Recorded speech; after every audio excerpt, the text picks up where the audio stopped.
the other part of the questions to start discussions and questions from you folks are, this field was planted to corn.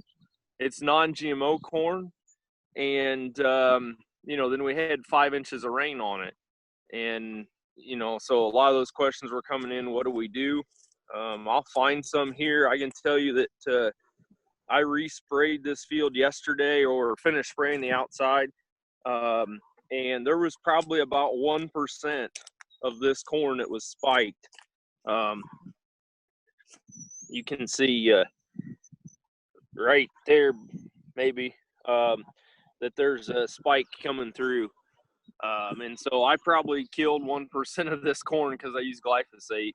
The field next to me across the fence row, that corn was up enough I didn't spray. And so again, I know that's some of the questions of non-GMO corn, cover crop, corn's up, now what do we do? So, but I guess fire away, and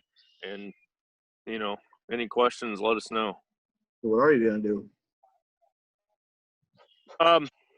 That field across there's 60 some acres in there. And again, that corn's up. Well, we're going to use Accent Q and come in with just the Accent Q and terminate my cover crop, and then come back with the residual corn chemical and stuff after that. So on your non-GMO corn, say we've tried to spray the 2,4-D early and we didn't get all the broadleaves killed. How soon? I use status quite often. Is there a certain timing when we come back with status before it's, if it's too young a corn, or?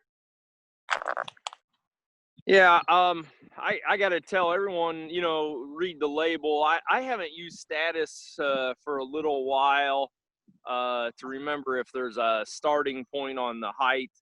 I think there's an ending point on some of those. I know there is on Dyflex in some of those that are similar products. But just check that label. It'll tell you that application window.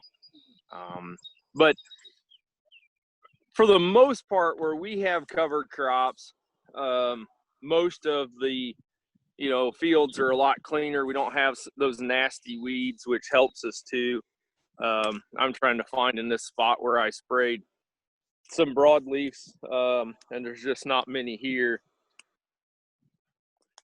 But that's why I can say that, Daryl knows that our plan is on beans. We've went to spraying that quart of 2,4-D early because we're all non-GMO beans, we're all non-GMO corn. It's just to keep that field clean. I've talked to Daryl about it too, that we're hanging that boom out over fence rows and edges of grass areas so that we kill the nasty broadleafs in there as well with that quart of 2,4-D. That's part of our plan to keep those at bay.